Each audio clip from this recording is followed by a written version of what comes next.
Welcome to Midnight and Murder, a true crime series for sleeping, where true crime meets calm and mystery meets the mind at rest. In tonight's episode, we have 10 famous robberies. Let's go. Story 1, The Gentleman Bandit, Willie Sutton. In the smoky streets of 1920s New York, a man in an impeccably tailored suit would walk calmly into banks, his polished shoes clicking against marble floors.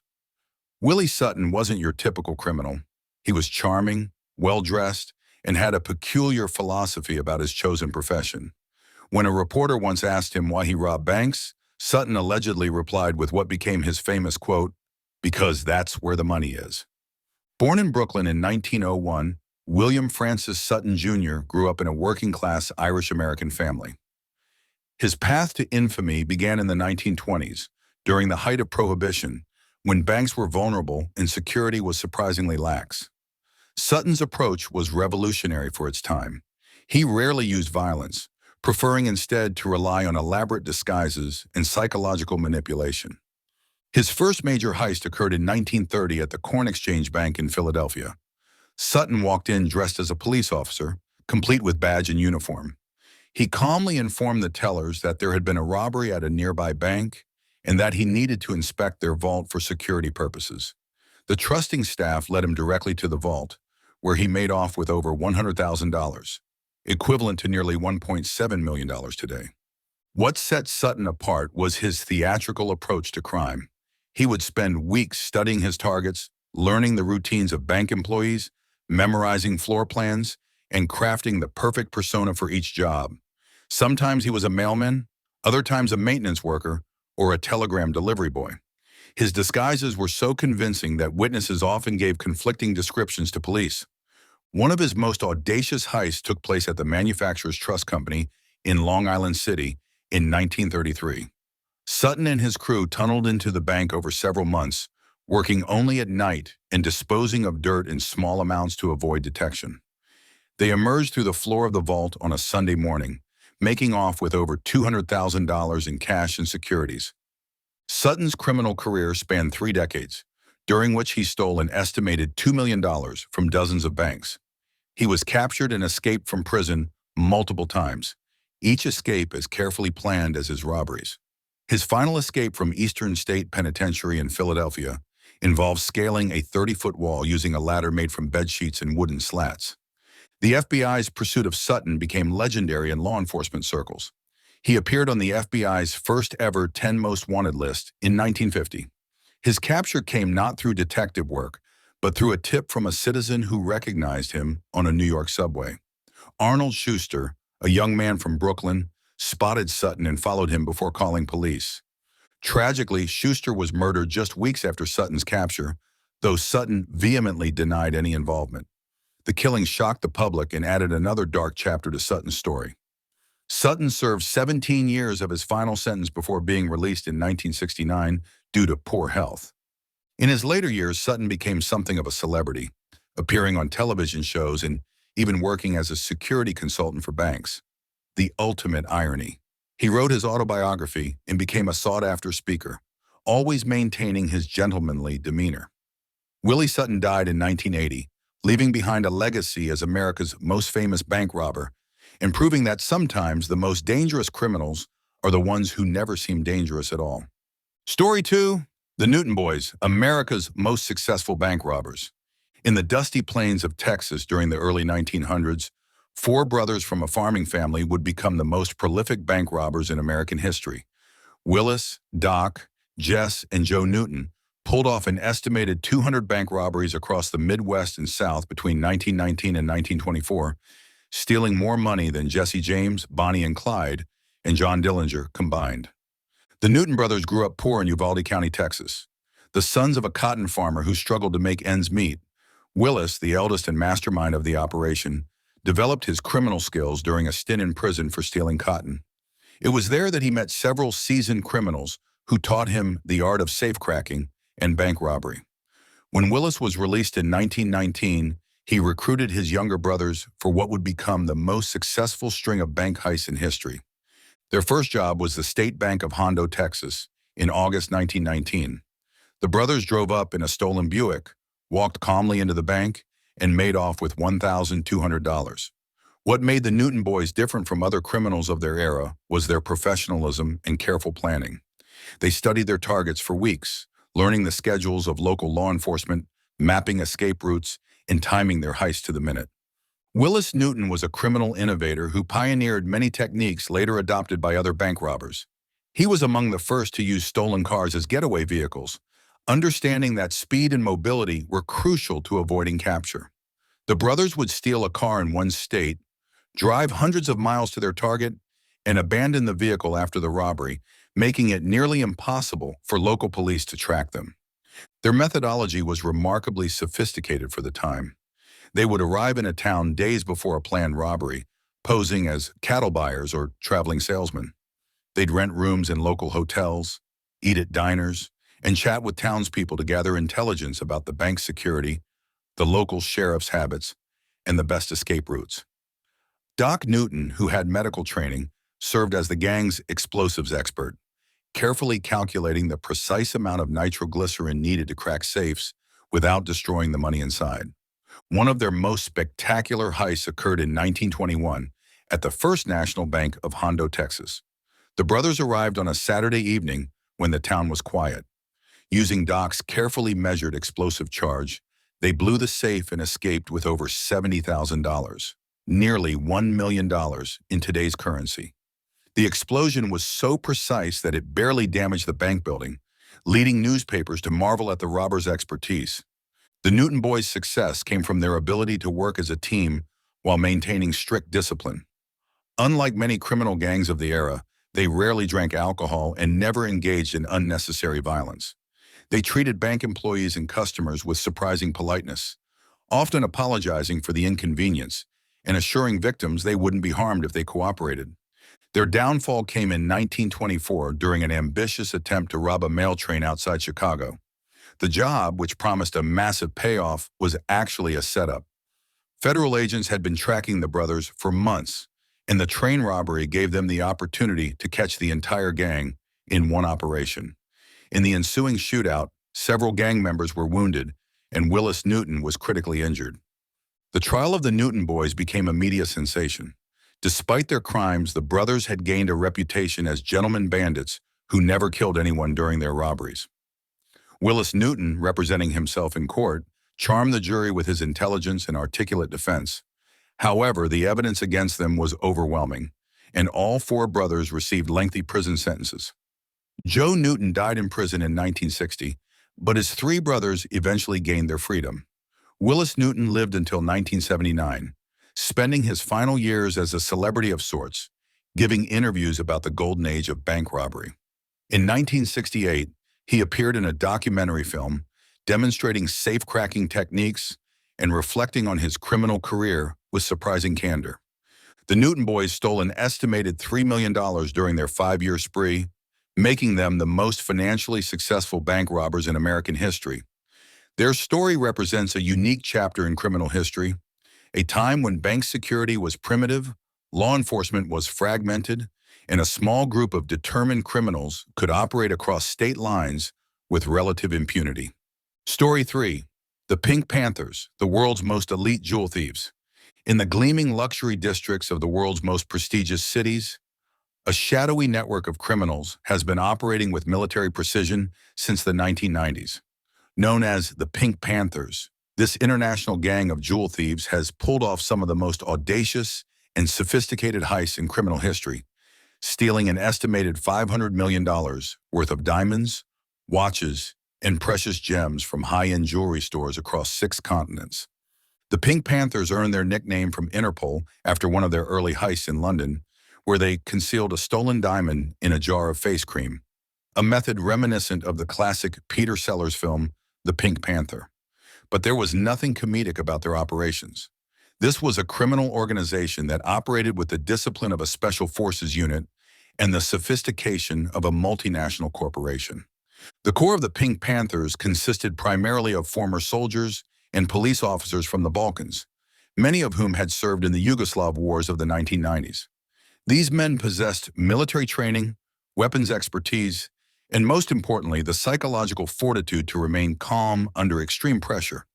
They were recruited by criminal masterminds who recognized that the jewelry trade, with its concentration of high-value items in relatively small spaces, presented unprecedented opportunities for those with the skills to exploit them. Their first major international operation occurred in 1999 at a Cartier boutique in Dubai. Four men walked into the store posing as customers interested in expensive watches. Within minutes, they had smashed display cases with hammers, grabbed millions of dollars worth of merchandise, and disappeared into the crowded streets of the Gold Souk. The entire operation took less than 3 minutes, and by the time police arrived, the thieves had vanished without a trace. What set the Pink Panthers apart from ordinary criminals was their meticulous planning and innovative techniques. They would spend months conducting surveillance on their targets, studying security systems, police response times, and escape routes. Team members would pose as tourists, shoppers, or business travelers, gradually building detailed intelligence about their chosen stores. One of their most spectacular heists occurred in 2003 at the Wafi Mall in Dubai. The gang rented an apartment overlooking the shopping center and spent weeks timing security patrols and studying customer patterns. On the day of the robbery, they used a speedboat to arrive at the mall's waterfront entrance, smashed through the jewelry store's reinforced glass with sledgehammers, and escaped across Dubai Creek before police could respond. The entire operation, from entry to escape, took just 90 seconds. The Pink Panthers' global reach became evident as similar heists began occurring simultaneously across multiple continents. In 2008, they struck jewelry stores in Dubai, Tokyo, and London within a single week, demonstrating a level of coordination that stunned law enforcement agencies. Each operation bore their signature characteristics: overwhelming speed, precise execution, and innovative escape methods. Their heist at the Harry Winston boutique in Paris in 2008 represented the pinnacle of their sophistication. Four men dressed in business suits and speaking perfect French entered the exclusive store just before closing time. They had spent months studying the store's operations and had even infiltrated the building's maintenance system to disable security cameras. The robbers forced staff to open multiple safes, making off with over $100 million worth of jewelry in what became one of the largest jewel thefts in history. The Pink Panthers' success stemmed from their understanding that the jewelry trade operated on trust and discretion rather than heavy security. Many high-end boutiques prioritized customer comfort over fortress-like protection, creating vulnerabilities that the gang exploited with surgical precision. They also understood that local police forces were often unprepared for the speed and violence of their attacks. International law enforcement agencies struggled to combat the Pink Panthers because of their mobility and the fact that they rarely struck the same location twice. By the time investigators arrived at a crime scene, the perpetrators were often on flights to different continents. The gang's use of false identities, stolen passports, and constantly changing base of operations made tracking them nearly impossible. The capture of several Pink Panther members began in the late 2000s, as improved international cooperation and advanced surveillance technology made their operations more difficult. However, law enforcement officials believe that many core members remain active, and similar heists continue to occur around the world. The Pink Panthers' legacy lies not just in the enormous sums they stole, but in their demonstration that in an interconnected world, criminal organizations could operate across borders with unprecedented effectiveness. Story 4. Bonnie and Clyde, America's most notorious criminal couple. In the depths of the Great Depression, when banks were foreclosing on farms and unemployment ravaged American communities, two young criminals from Texas began a crime spree that would capture the nation's imagination and transform them into unlikely folk heroes. Bonnie Parker and Clyde Barrow didn't set out to become legends, but their 2-year rampage across the American Southwest created a mythology that has endured for nearly 9 decades. Clyde Chestnut Barrow was born in 1909 to a poor farming family in Ellis County, Texas. The fifth of 7 children, Clyde grew up during a time when small farmers were struggling against drought, economic hardship, and corporate consolidation. His first brush with crime came at age 16 when he was arrested for stealing a car. This seemingly minor offense set him on a path that would lead to national infamy. Bonnie Elizabeth Parker was born in 1910 in Rowena, Texas, to a family that faced similar economic struggles. Unlike Clyde, Bonnie was an excellent student who loved poetry and drama. She married Roy Thornton at age 15, but the marriage failed when Thornton was imprisoned for robbery. It was during this period of personal turmoil that Bonnie met Clyde Barrow at a mutual friend's house in January 1930. Their attraction was immediate and intense. Bonnie was drawn to Clyde's charm and dangerous edge, while Clyde found in Bonnie a kindred spirit who understood the frustration and hopelessness that drove many young people to crime during the Depression. When Clyde was arrested soon after they met, Bonnie helped him escape by smuggling a gun into his jail cell. Though he was quickly recaptured, their partnership in crime had begun. The Barrow Gang, as they became known, initially focused on small-scale robberies of gas stations, restaurants, and rural banks. Their early crimes were more desperate than sophisticated. They were often broke, sleeping in their car, and living meal to meal on the proceeds of petty theft.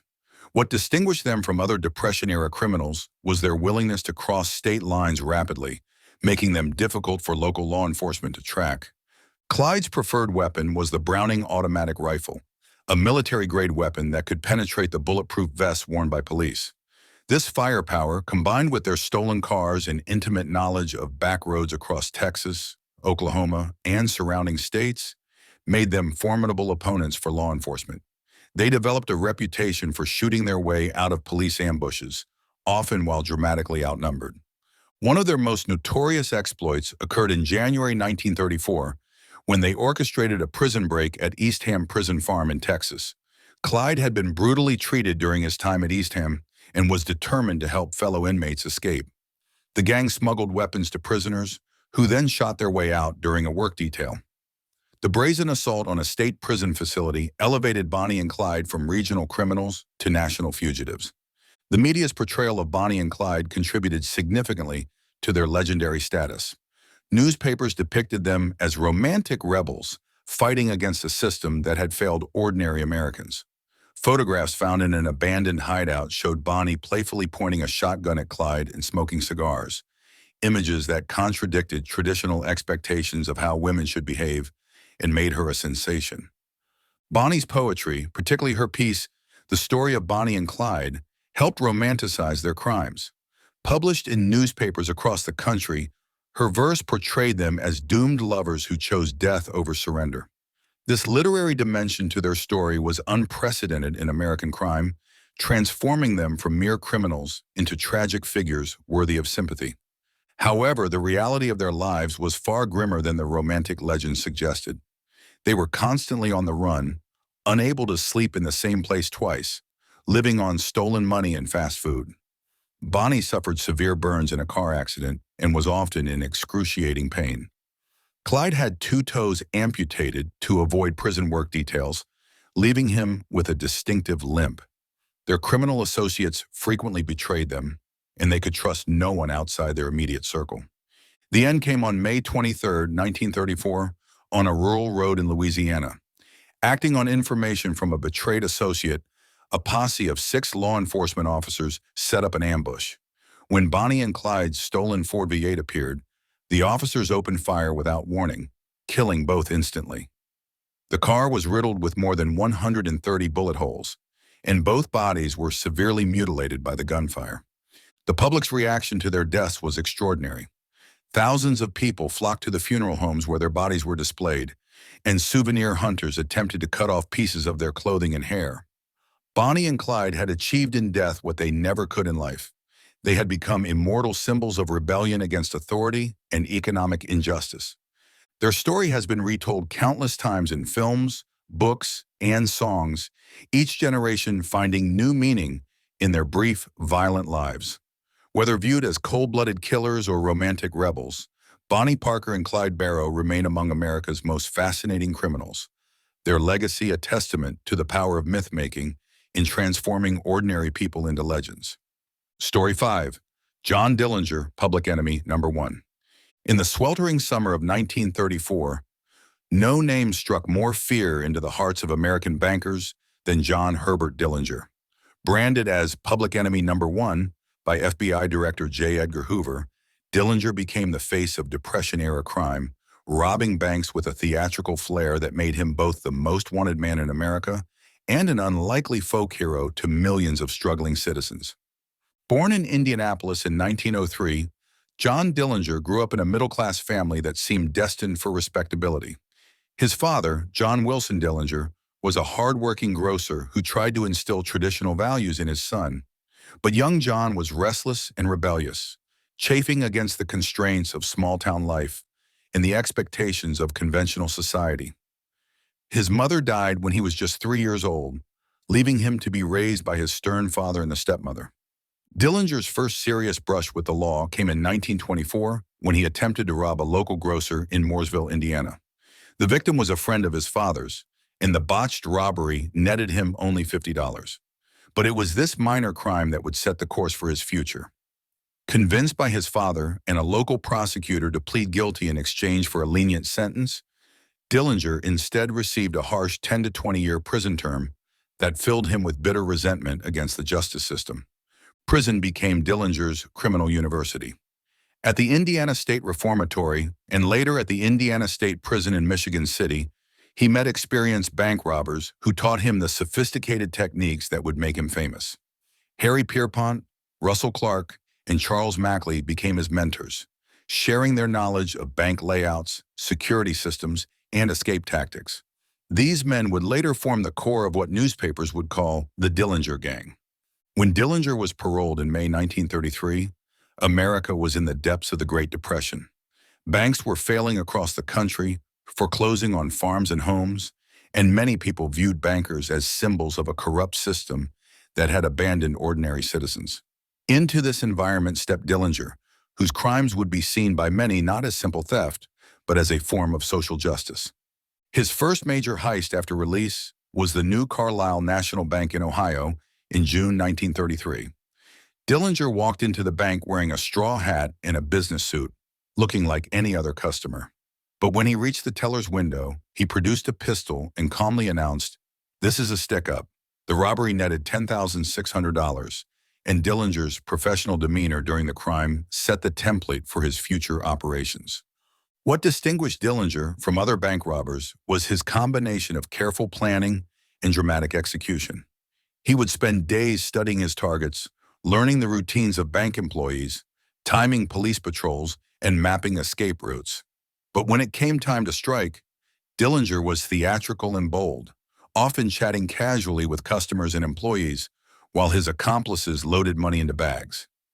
The Dillinger Gang's most spectacular heist occurred at the First National Bank of Mason City, Iowa, in March 1934. The gang had spent weeks preparing for the job, with Dillinger himself visiting the bank several times posing as a potential customer. On the day of the robbery, 6 gang members entered the bank in broad daylight, overwhelming the security guards and forcing employees to open the vault. The entire operation took less than 8 minutes, and they escaped with over $52,000. Dillinger's celebrity status grew with each successful robbery, fueled by newspaper coverage that portrayed him as a gentleman bandit who treated his victims with courtesy. Stories circulated of Dillinger helping elderly customers to safety during robberies and apologizing to bank employees for the inconvenience. Whether these tales were true or mythical, they contributed to his image as a criminal with a code of honor. The gang's sophistication extended beyond the robberies themselves. They used stolen cars that had been modified for high-speed escapes, often switching vehicles multiple times during their getaways. They employed a network of contacts who provided safe houses, false identification papers, and intelligence about police movements. Dillinger even underwent plastic surgery to alter his appearance, though the primitive techniques of the era were only partially successful. Law enforcement's pursuit of Dillinger became increasingly desperate as his crimes continued. The newly formed Federal Bureau of Investigation, under J. Edgar Hoover's leadership, made capturing Dillinger a top priority. Hoover understood that the Bureau's reputation depended on bringing down the country's most notorious criminal, and he devoted unprecedented resources to the manhunt. The beginning of the end came in January 1934, when Dillinger was captured in Tucson, Arizona. However, his imprisonment at the escape-proof Crown Point Jail in Indiana lasted only a month. Using a fake pistol carved from wood and blackened with shoe polish, Dillinger bluffed his way out of jail, stealing the sheriff's car in the process. The escape made national headlines, and further enhanced his legendary status. The final chapter of Dillinger's story unfolded on the evening of July 22, 1934, outside the Biograph Theater in Chicago. Acting on a tip from Anna Sage, a Romanian immigrant facing deportation, FBI agents set up an ambush outside the movie theater, where Dillinger was watching Manhattan melodrama. As he emerged from the theater with two female companions, agents shouted for him to surrender. Instead, Dillinger reached for his pistol and was gunned down in the alley beside the theater. The news of Dillinger's death spread quickly, and within hours, thousands of people had gathered at the scene. Souvenir hunters dipped handkerchiefs in his blood, and photographers captured images of his body that would appear in newspapers across the country. John Dillinger had achieved in death what he had sought in life. He had become a legend. In just over a year of active crime, Dillinger and his associates robbed 24 banks and 4 police stations, escaped from jail twice, and killed 10 men. But beyond the statistics, Dillinger represented something larger, a symbol of rebellion against authority during one of America's darkest economic periods. His story became part of American folklore, inspiring countless books, films, and songs that continue to fascinate audiences nearly a century later. Story 6, The Stopwatch Gang, Canada's most precise bank robbers. In the quiet suburbs of Ottawa during the late 1970s, 3 middle-aged men were planning what would become Canada's most methodical and successful series of bank robberies. Known as the Stopwatch Gang for their obsession with timing every aspect of their operations down to the second, Patty Mitchell, Lionel Wright, and Stephen Reed would steal over $15 million from banks across North America while maintaining an almost supernatural ability to avoid capture. Patrick Michael Patty Mitchell was the unlikely leader of this criminal enterprise. Born in Ottawa in 1942, Mitchell had served in the Canadian military and worked as a successful businessman before turning to crime in his 30s. Unlike the typical profile of a bank robber, young, desperate, and reckless, Mitchell was methodical, intelligent, and driven by what seemed to be an intellectual challenge rather than simple greed. The origins of the Stopwatch Gang can be traced to Mitchell's fascination with precision and planning. After serving a brief prison sentence for a jewelry store robbery in the early 1970s, Mitchell became convinced that most criminals failed because they relied on luck rather than preparation. He began developing a scientific approach to bank robbery that would eliminate the random factors that led to capture. Mitchell recruited Lionel Wright and Stephen Reed not for their criminal experience, but for their complementary skills and psychological profiles. Wright, a former electronics technician, brought technical expertise that would prove crucial to their operations. Reed, a former teacher and aspiring writer, possessed the analytical mind and attention to detail that Mitchell valued. Together, they formed a criminal partnership that operated more like a research team than a typical gang. The gang's methodology was revolutionary in its thoroughness. They would spend months studying potential targets, visiting banks multiple times as customers, timing every aspect of the operation from entry to escape. They measured distances, counted steps, and used stopwatches to time how long each phase of a robbery should take. Their goal was to be in and out of a bank in under 2 minutes, leaving no time for alarms to bring police response. Their first major success came in September 1974 with the robbery of a Bank of Montreal branch in Ottawa. The operation unfolded with clockwork precision. Mitchell and Wright entered the bank at exactly 2:47 p.m. when they knew the afternoon shift change would create momentary confusion among staff. Reed waited outside in a stolen getaway car with the engine running. The entire robbery took 90 seconds, and they escaped with $50,000. What set the Stopwatch Gang apart was their commitment to continuous improvement. After each robbery, they would conduct detailed post-operation analyses, identifying what worked well and what could be refined. They developed standardized procedures for every aspect of their crimes, from the clothes they wore to the exact words they used when demanding money from tellers. Their disguises were works of art in themselves. The gang invested heavily in high-quality masks, wigs, and prosthetic devices that completely transformed their appearances. Mitchell, who was naturally thin, would pad his clothing to appear heavier. Wright, who was short, wore platform shoes to seem taller. They studied makeup techniques used by professional actors and even practiced different walks and postures to confuse witnesses. The gang's most audacious period came in the early 1980s, when they expanded their operations across North America. They robbed banks in California, Arizona, and Florida, always following their meticulous planning process. Their ability to strike in different states and provinces while maintaining their precision made them nearly impossible for law enforcement to track. One of their most spectacular heists occurred in March 1980 at a Bank of America branch in San Diego. The gang had spent 2 months preparing for this job, renting an apartment near the bank to study traffic patterns and police response times. They knew that a delayed alarm system would give them an extra 47 seconds before authorities were notified. The robbery netted them $283,000, and they were gone before the first police unit arrived. The stopwatch gang's success bred a kind of arrogance that would ultimately contribute to their downfall. They began granting interviews to journalists, with Mitchell becoming something of a celebrity in criminal circles. He spoke eloquently about the intellectual challenges of bank robbery and criticized other criminals for their lack of professionalism and planning. Their downfall began in 1980 when Stephen Reed was captured after a routine traffic stop revealed weapons and robbery plans in his car. Under pressure from authorities, Reed eventually provided information that led to the arrest of his partners. However, even in capture, the gang's reputation for precision served them well. They had been so careful to avoid violence and treat bank employees with courtesy that public sympathy for them was surprisingly high.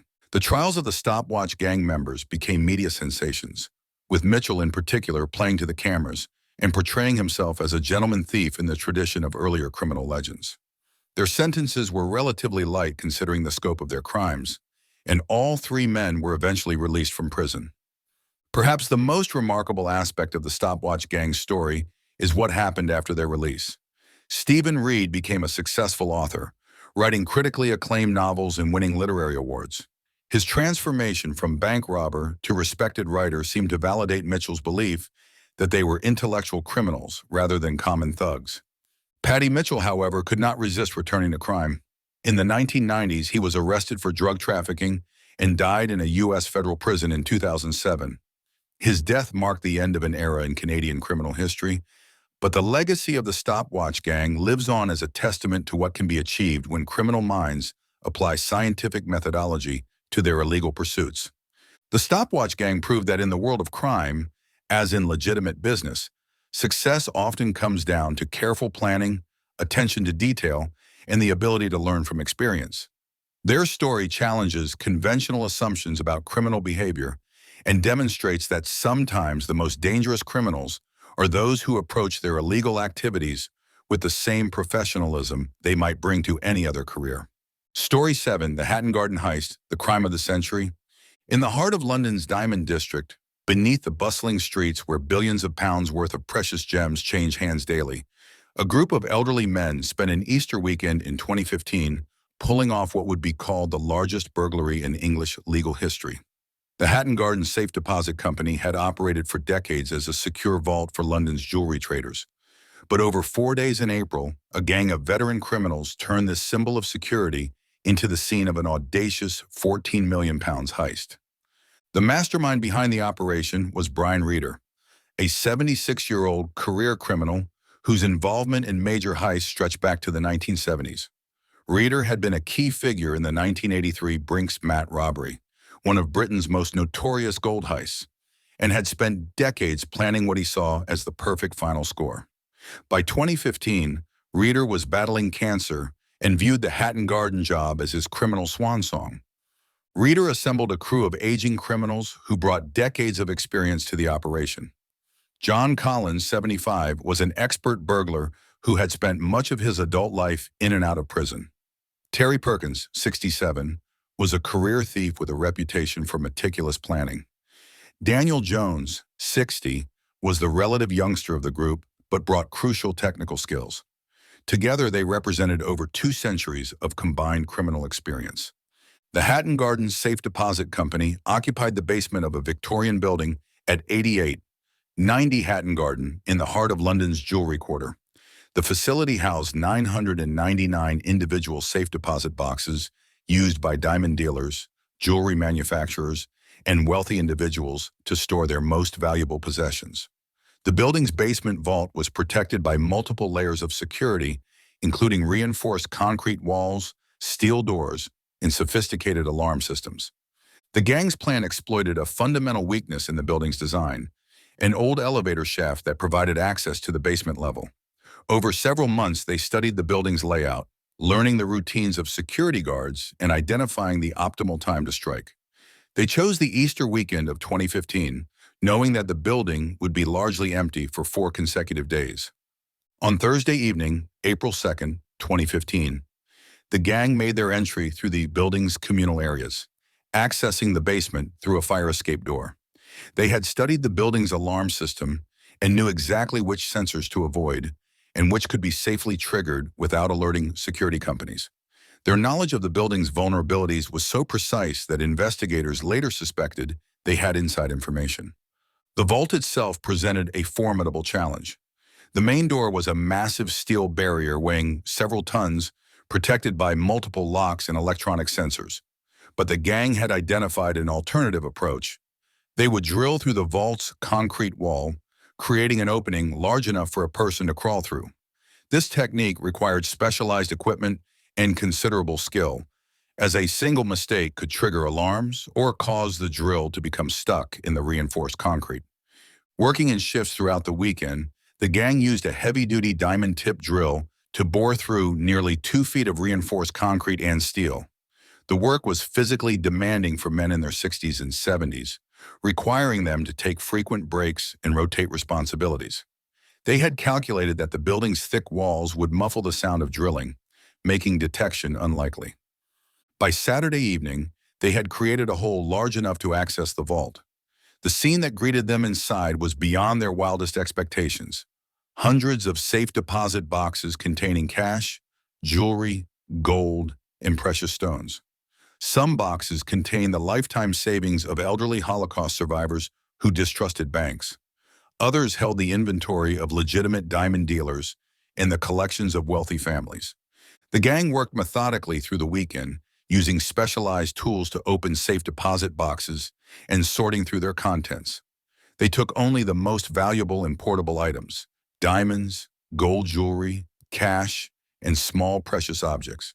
They left behind bulkier items and anything that might be difficult to dispose of, demonstrating a professional approach to their theft. Their selection process revealed both criminal expertise and surprising moral boundaries. They took millions in cash and precious stones, but left behind family photographs, personal documents, and items with obvious sentimental value. This selective approach would later help investigators understand the gang's mindset and methods.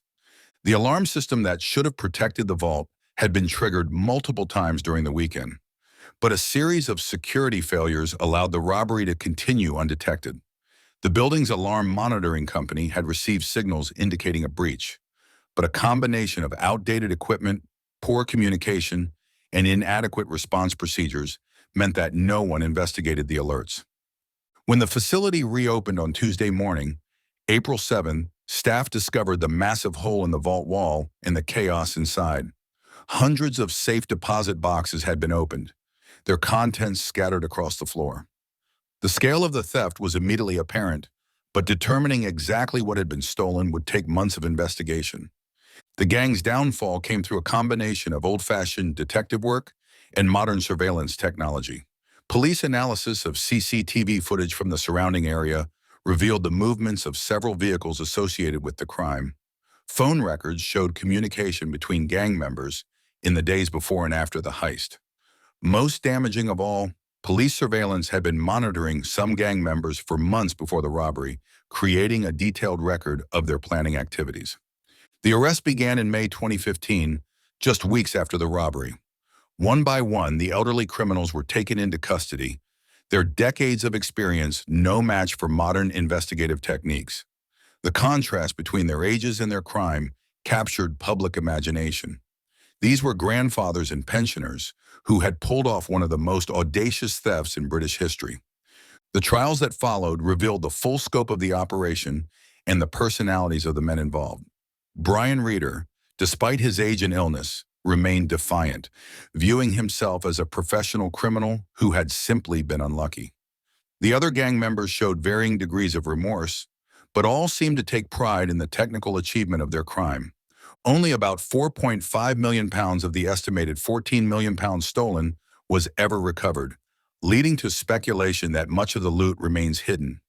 The gang members received sentences ranging from 6 to 7 years in prison, though several were released early due to their advanced ages and health conditions. The Hatton Garden heist represents a fascinating intersection of old-school criminal methods and modern security vulnerabilities. It demonstrated that even in an age of sophisticated surveillance and electronic security, determined criminals with traditional skills could still pull off extraordinary crimes. The story of these elderly thieves became a cultural phenomenon, inspiring books, films, and documentaries that celebrated their audacity while acknowledging the harm they caused to their victims.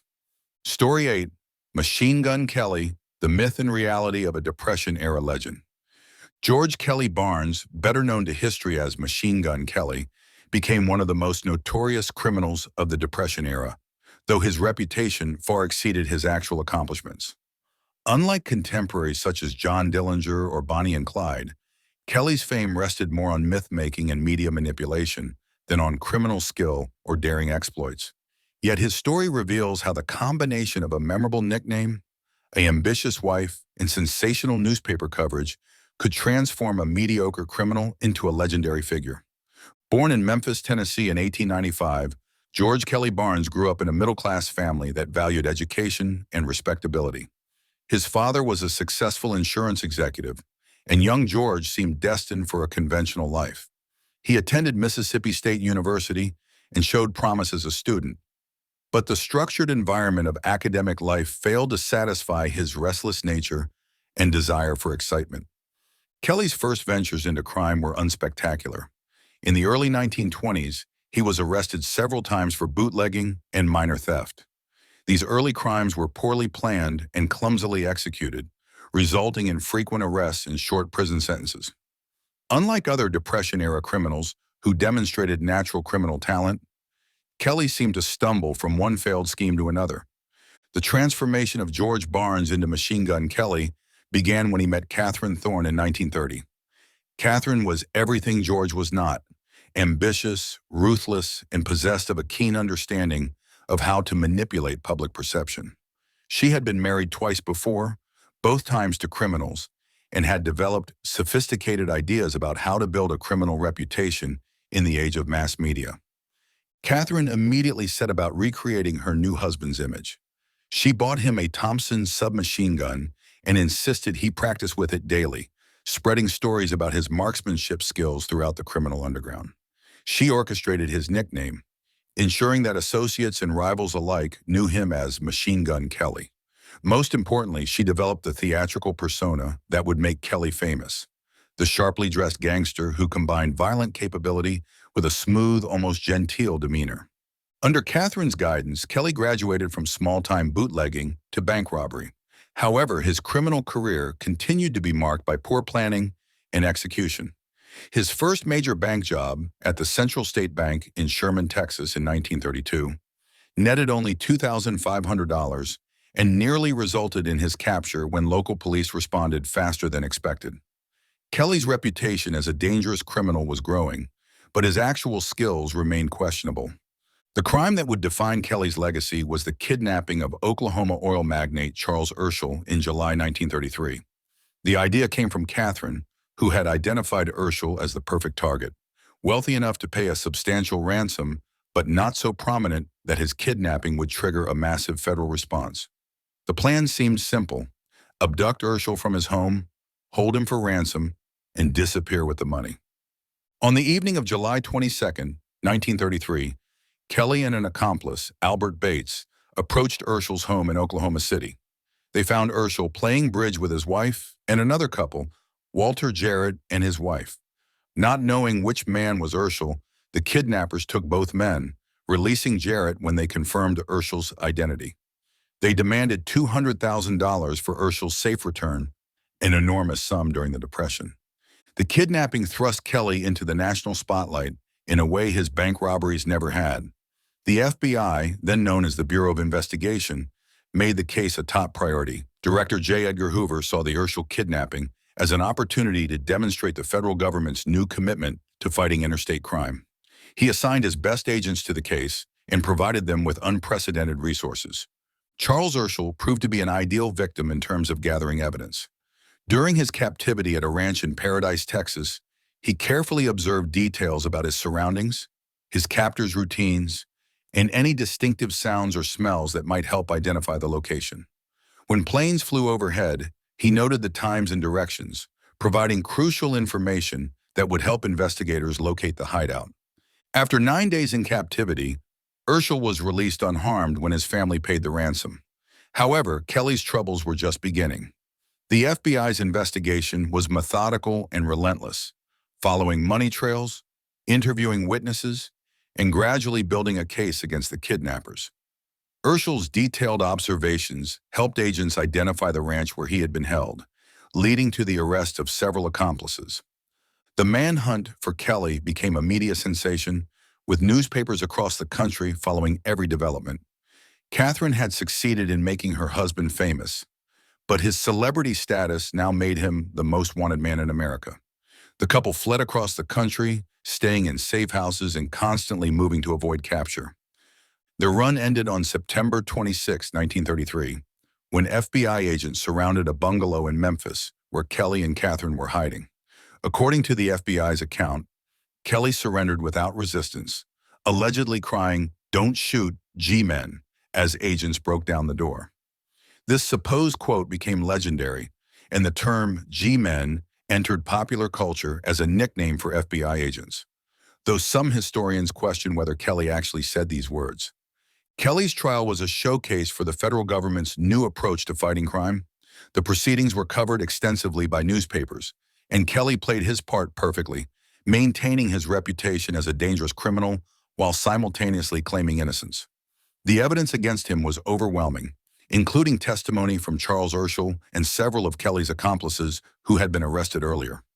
The conviction of Machine Gun Kelly marked a significant victory for the FBI and helped establish J. Edgar Hoover's reputation as America's top law enforcement official.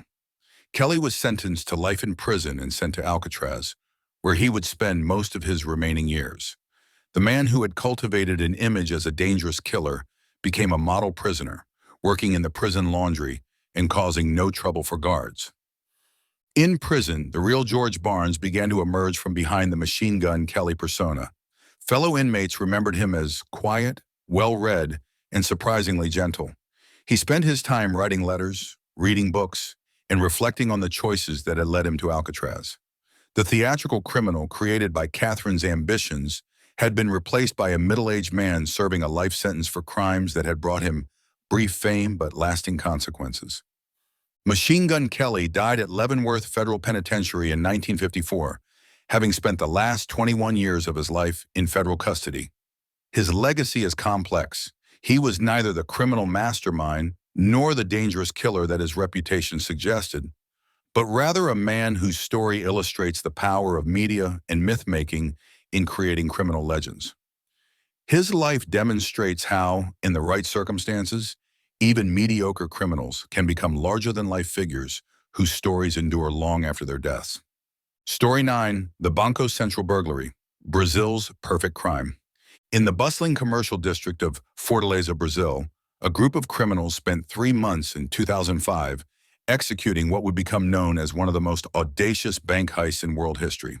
The Banco Central burglary combined old-fashioned tunneling techniques with modern planning and logistics, resulting in the theft of 164 million Brazilian reais, approximately $70 million at the time, making it one of the largest bank robberies ever recorded. The masterminds behind this extraordinary crime were far from typical street criminals.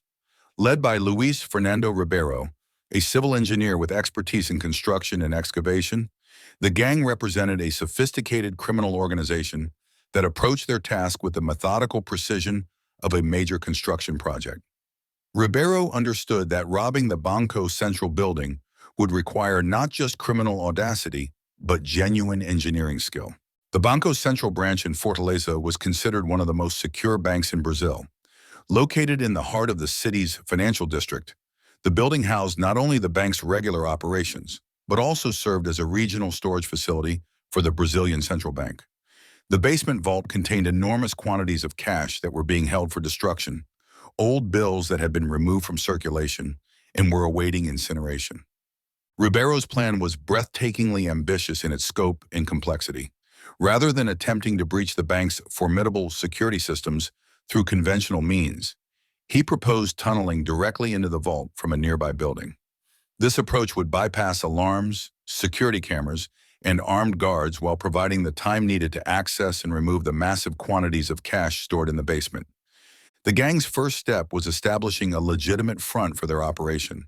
In February 2005, they rented a commercial property at 315 Rua 25 de Marco, just 200 meters from the Banco Central building. They registered a landscaping company called Grama Sintetica, synthetic grass, and began operating it as a genuine business, complete with employees, equipment, and actual customers. This legitimate enterprise provided perfect cover for the unusual activity that would soon begin at the property. The tunnel itself was an engineering marvel that demonstrated Ribeiro's professional expertise. The excavations stretched 200 meters underground, requiring sophisticated calculations to account for the building foundations, utility lines, and geological conditions along the route. The tunnel was large enough for a person to crawl through comfortably and was reinforced to prevent collapse. Air circulation systems ensured that workers could breathe during the long hours of digging. Construction of the tunnel took 3 months of careful, systematic work. The gang worked primarily at night to avoid detection, using electric tools to minimize noise and carefully disposing of excavated soil to avoid suspicion. They had studied the area's infrastructure maps and knew the locations of water mains, electrical cables, and sewer lines that had to be avoided during the digging process. The sophistication of the operation extended to every detail of planning and execution. The gang used stolen construction equipment and tools, but they also purchased legitimate supplies through their landscaping business. They maintained regular business hours at Grama Sintetica, greeting customers and fulfilling contracts while simultaneously conducting one of the largest criminal enterprises in Brazilian history. As the tunnel neared completion in August 2005, the gang began final preparations for the actual robbery. They had studied the bank's security procedures and knew that the weekend would provide the optimal window for their operation. The tunnel emerged directly beneath the bank's vault, allowing them to bypass all external security measures and access the cash storage area directly. On the weekend of August 6, 2005, the gang executed their plan with military precision. Working through Saturday night and into Sunday, they used specialized drilling equipment to break through the vault's reinforced floor. The noise of their operations was muffled by the building's construction and the tunnel's depth, making detection virtually impossible. Inside the vault, the criminals discovered stacks of cash beyond their wildest expectations. The basement contained not only the bank's regular deposits, but also millions of reais in old currency awaiting destruction. The bills were stored in large containers and bags, making transportation through the tunnel a significant logistical challenge. The gang had prepared for this challenge by organizing an efficient system for moving the money. They used wheelbarrows and carts to transport bags of cash through the tunnel, working in shifts to maintain continuous operation. Their landscaping business provided additional cover. Trucks arriving and departing from their property appeared to be routine business activity to any casual observers. By Sunday evening, the gang had successfully removed an estimated 164 million reais from the vault. The money was transported to multiple safe houses across Fortaleza and other cities, demonstrating the sophisticated distribution network the criminals had established. The tunnel was then sealed, and all evidence of the drilling operation was carefully removed. The robbery was not discovered until Tuesday morning, August 9th, when bank employees returned to work after the weekend. The scene in the vault was shocking: a gaping hole in the floor and empty containers that had once held millions in cash. The precision and scale of the theft immediately indicated that this was no ordinary criminal operation. The investigation that followed became one of the largest in Brazilian law enforcement history. Federal police, working with local authorities and international agencies, gradually pieced together the scope of the operation. The discovery of the tunnel and the Grama Sintetica front operation revealed the extraordinary planning and resources that had gone into the crime. Arrests began within weeks of the robbery's discovery, But recovering the stolen money proved far more challenging. The gang had anticipated intensive investigation and had distributed the cash across multiple locations and accomplices. Some money was found hidden in various locations around Brazil, but the majority was never recovered. Luis Fernando Ribeiro was arrested in August 2005 and eventually sentenced to 15 years in prison. However, he escaped from custody in 2016 and remained a fugitive for several years before being recaptured. Several other gang members were also arrested and convicted, but the sentences were relatively light considering the scale of their crime. The Banco Central burglary exposed serious vulnerabilities in Brazilian banking security and led to significant changes in how financial institutions protect their assets. The crime also captured public imagination, inspiring books, documentaries, and films that celebrated the technical achievement while acknowledging the criminal nature of the act. More than anything, the Fortaleza tunnel robbery demonstrated that in the modern era, the most successful criminals are often those who combine traditional criminal methods with professional expertise and sophisticated planning. The gang's success lay not in violence or intimidation, but in their ability to approach bank robbery as an engineering problem requiring technical solutions. Story 10. The Brinks Job. Boston's perfect crime that wasn't. On a cold January evening in 1950, 11 men in Halloween masks walked into the Brinks building in Boston's North End and executed what was immediately hailed as the perfect crime. The robbery netted over $2.7 million in cash and securities, equivalent to more than $30 million today, and seemed to have been planned and executed with such precision that the criminals would never be caught. For 6 years, the case remained unsolved, becoming a symbol of criminal sophistication triumphing over law enforcement. Then, just days before the statute of limitations would have expired, the perfect crime began to unravel. The Brinks building at 165 Prince Street was one of the most secure facilities in Boston, serving as the company's main depot for armored car operations. Each evening, Brinks trucks would return from their routes carrying enormous quantities of cash collected from banks, businesses, and other clients throughout the metropolitan area. The money was stored overnight in a heavily fortified second-floor vault before being distributed the following day.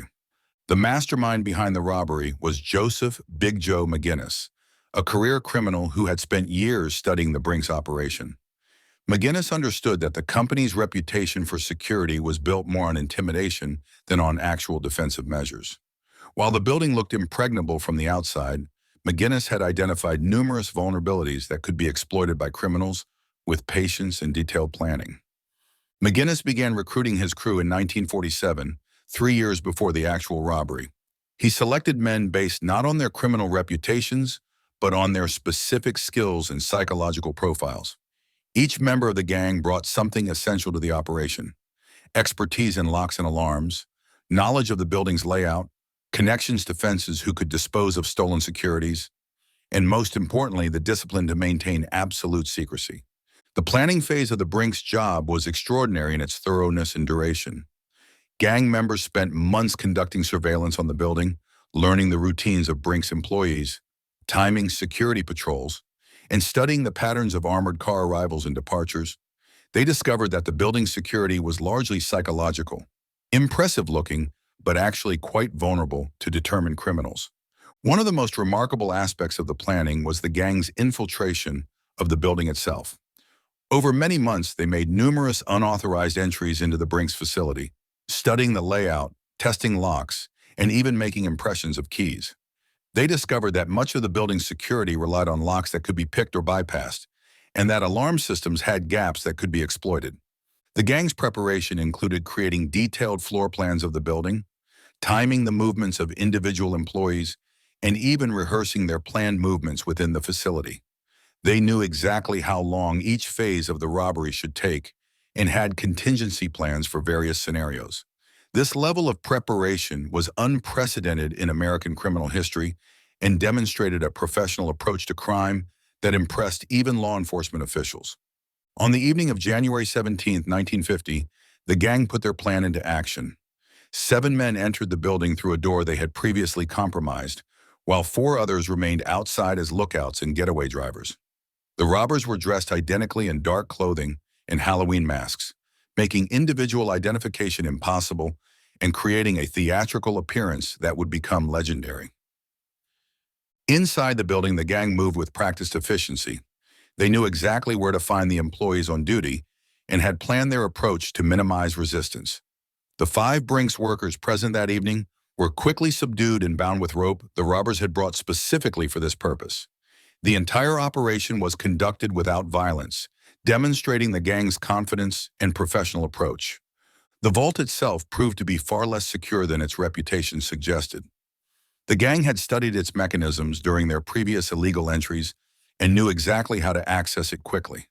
Within minutes, they were loading bags with cash and securities, taking only the most valuable and portable items, while leaving behind bulkier or more easily traced materials. The robbery was completed in just over an hour, with the gang departing as methodically as they had arrived. They left behind bound but unharmed employees in a scene that immediately told investigators they were dealing with an unprecedented level of criminal sophistication. The total haul was staggering. Over $1.2 million in cash, $1.5 million in checks and securities, and another $200,000 in various negotiable instruments. The immediate aftermath of the robbery created a sensation in Boston and across the nation. The FBI launched one of the largest investigations in its history, assigning dozens of agents to the case and following thousands of leads.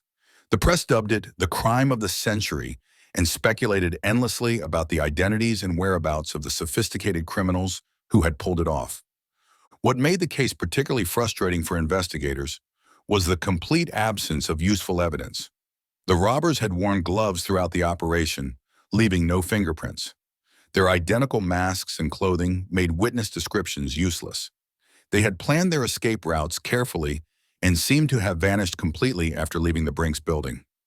For 6 years, the case remained not only unsolved, but seemingly unsolvable.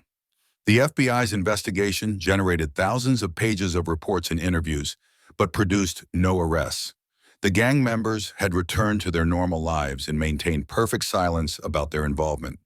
It appeared that McGinnis had indeed planned and executed the perfect crime. The beginning of the end came in 1956 when one gang member, Joseph O'Keefe, was arrested on an unrelated robbery charge.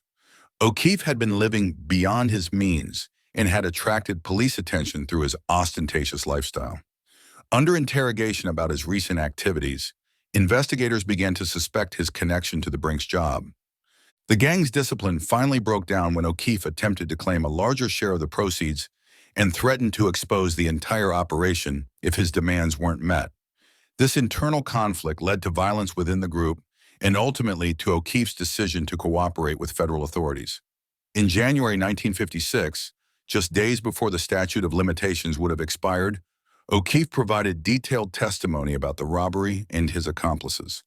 The subsequent arrests and trials revealed the full scope of the gang's planning and execution. The level of detail in their preparation amazed even experienced investigators, and the case became a textbook study of criminal organization and methodology. However, the trials also revealed that very little of the stolen money was ever recovered.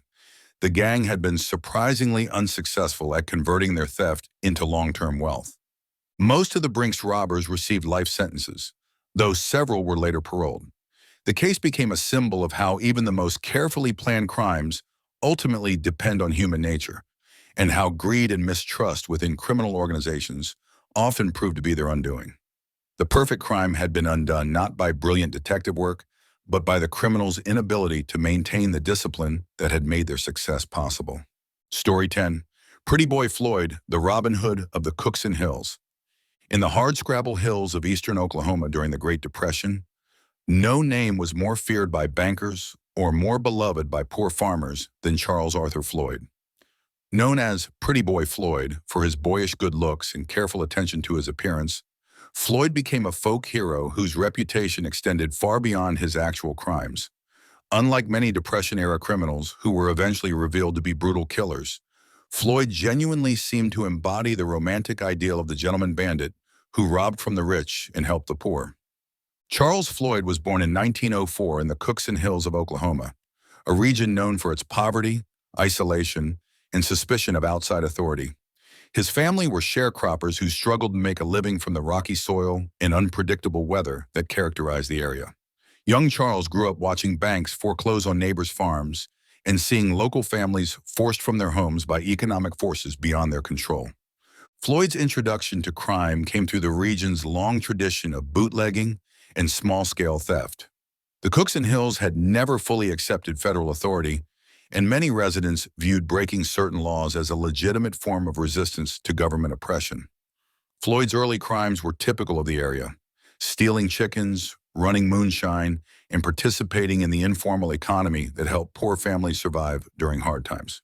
His first major arrest came in 1925 when he was caught with stolen goods and sentenced to 5 years in prison. It was during this incarceration that Floyd received his education in professional crime, learning safe-cracking techniques and bank robbery methods from more experienced criminals. Unlike many prisoners who emerged from jail bitter and antisocial, Floyd seemed to develop a clear philosophy about his criminal activities. He would target institutions that he saw as oppressing ordinary people. When Floyd was released from prison in 1929, America was sliding into the Great Depression, and the economic conditions that had driven him to crime in the first place were becoming even more severe. Banks were foreclosing on farms at unprecedented rates, and rural communities throughout Oklahoma were experiencing levels of poverty and desperation that made Floyd's criminal activities seem almost reasonable to many observers. Floyd's approach to bank robbery was distinctive for its combination of professional competence and apparent social consciousness. He typically worked with a small crew of trusted associates, planning his operations carefully and executing them with minimal violence. More importantly, Floyd developed a reputation for destroying mortgage documents during his robberies, literally freeing farmers from their debts to the banks he robbed. One of Floyd's most celebrated heists occurred in November 1930 at the Bank of Earlsboro in Oklahoma. After taking approximately $2,500 from the vault, Floyd spent several minutes systematically destroying mortgage papers and loan documents, reportedly telling witnesses that he was giving these folks a break. Whether this story is entirely accurate or partly mythical, it captured perfectly the image that Floyd cultivated, and that resonated with Depression-era audiences. The folk hero status that Floyd achieved was unprecedented among American criminals.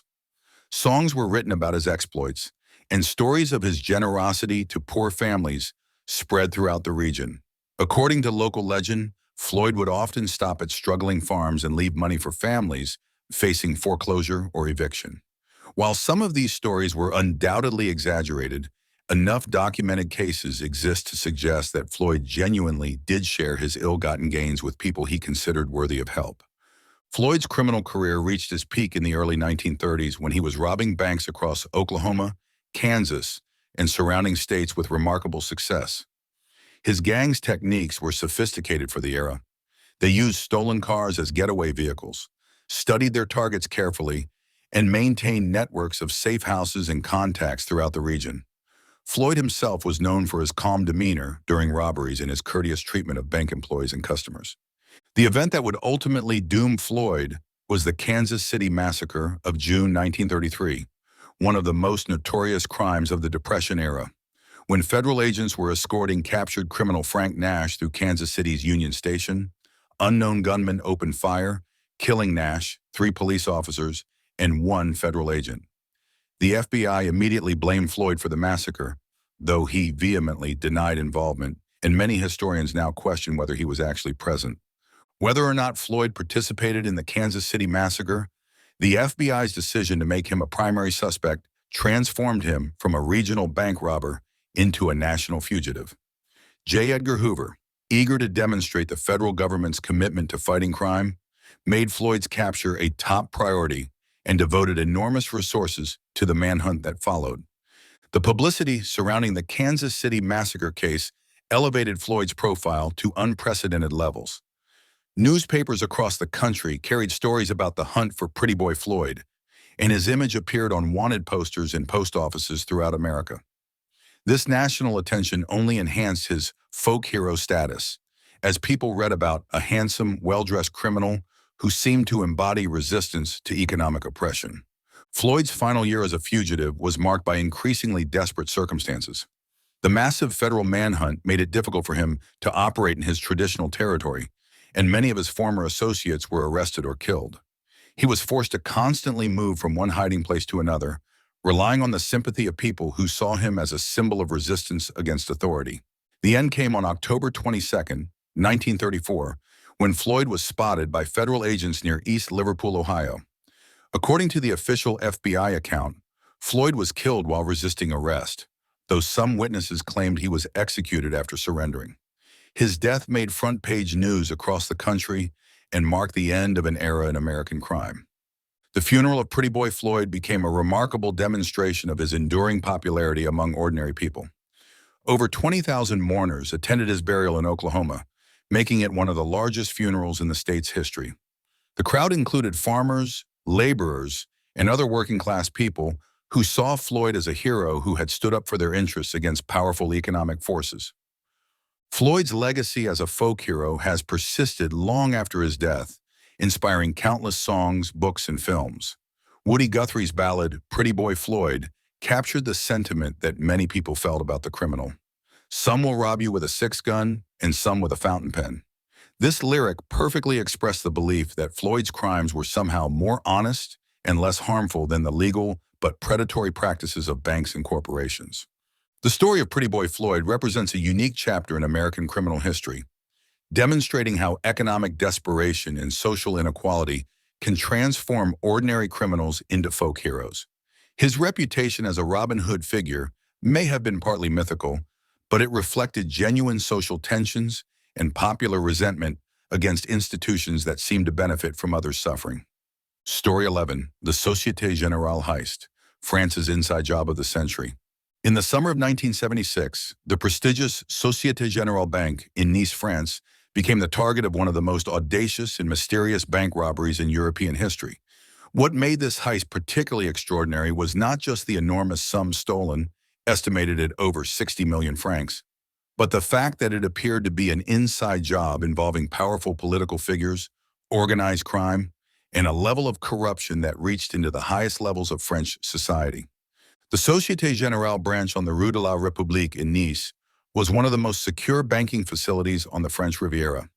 The bank served wealthy clients from across Europe, including politicians, business leaders, and celebrities who used its safety deposit boxes to store not just valuables, but also sensitive documents and evidence of financial transactions they preferred to keep private. The vault contained hundreds of safety deposit boxes, many of which held secrets that their owners would pay almost anything to protect. The mastermind behind the robbery was Albert Spaggiari, a 43-year-old former French Army paratrooper who had served in both World War II and the Indochina War. Spaggiari was not a typical criminal. He was educated, articulate, and possessed organizational skills honed through military service. More importantly, he had developed a complex political philosophy that combined elements of extreme right-wing nationalism with a deep hatred of what he saw as France's corrupt financial establishment. Spaggiari's plan was breathtakingly ambitious in its scope and complexity. Rather than attempting to rob the bank through conventional means, he proposed tunneling into the vault from the city's ancient sewer system.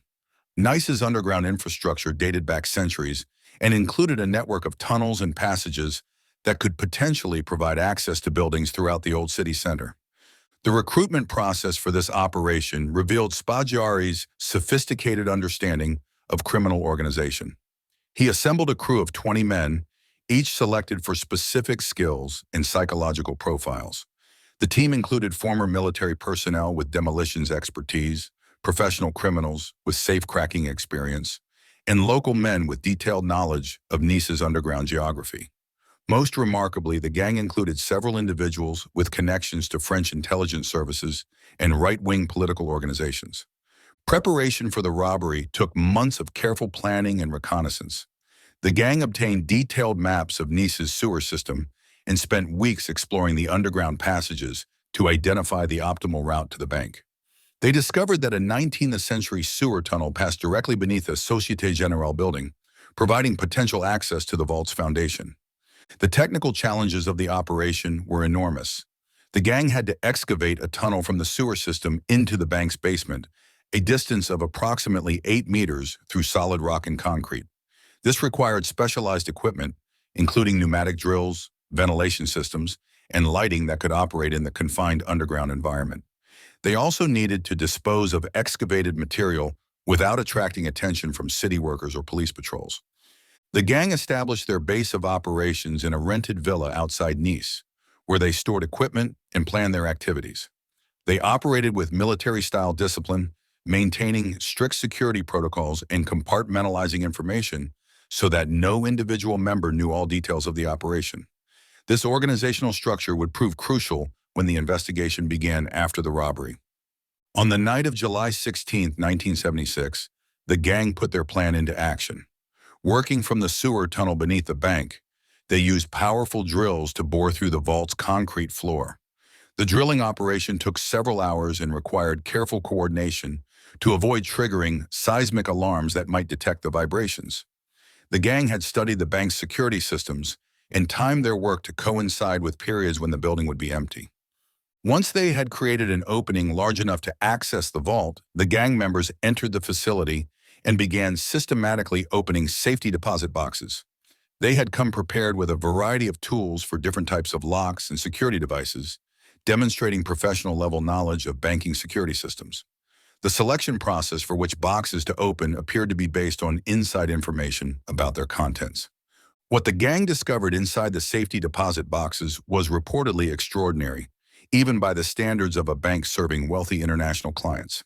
Along with cash, jewelry, and precious metals, the boxes allegedly contained photographs, documents, and other evidence of corruption involving prominent French politicians, police officials, and business leaders. Some accounts suggest the boxes held evidence of illegal arms deals, tax evasion schemes, and other activities that could have caused major political scandals if made public. The gang worked methodically through the weekend, opening approximately 400 safety deposit boxes and removing their most valuable contents. However, their approach was notably selective. They took cash and easily portable valuables, while apparently studying documents and photographs before deciding whether to remove them. This behavior suggested they were looking for specific items rather than simply maximizing the monetary value of their theft. By Monday morning, when bank employees discovered the robbery, the gang had vanished completely. The scene in the vault was extraordinary. Hundreds of open safety deposit boxes, their contents scattered across the floor, and a gaping hole in the concrete floor that revealed the sophistication of the tunneling operation. The scale and precision of the crime immediately indicated that this was the work of highly professional criminals with detailed inside knowledge. The investigation that followed became one of the most controversial in French criminal history. Police quickly identified Albert Spaggiari as the likely mastermind, but his arrest and subsequent escape from custody raised serious questions about official complicity in the crime. During a court appearance, Spaggiari jumped from a window and escaped on a motorcycle driven by an accomplice, suggesting he had assistance from individuals with detailed knowledge of legal procedures and building layouts. What made the Société Générale case particularly mysterious was the apparent lack of enthusiasm among authorities for recovering the stolen goods or prosecuting all those involved. Many victims of the robbery chose not to report exactly what had been stolen from their safety deposit boxes, preferring to absorb their losses rather than reveal the nature of their holdings. This unusual response fueled speculation about the sensitive nature of the stolen materials. The political implications of the robbery became increasingly apparent as the investigation progressed. Several prominent figures who had been known to use the bank's safety deposit boxes suddenly found themselves facing corruption charges or other legal problems. Whether this was coincidental or related to evidence discovered during the robbery remained a subject of intense speculation in French media and political circles. Albert Spaggiari was never recaptured, though he occasionally surfaced to give interviews to journalists or publish memoirs about his criminal activities. He portrayed himself as a political activist rather than a common criminal, claiming that his motivation was to expose corruption among France's elite rather than simple financial gain. This narrative resonated with segments of French society that were increasingly cynical about their political and financial institutions. The Société Générale heist remains one of the most fascinating and mysterious crimes in European history. The combination of sophisticated planning, political intrigue, and official secrecy created a story that continues to inspire books, films, and conspiracy theories decades after the events. Whether Spaggiari was a master criminal, a political activist, or some combination of both, His audacious robbery demonstrated that even the most secure institutions could be vulnerable to individuals with sufficient determination and inside knowledge. Let the hush of the night wrap around you. And know this, some stories don't end. They drift, they dream, they wait for you to listen again. Good night.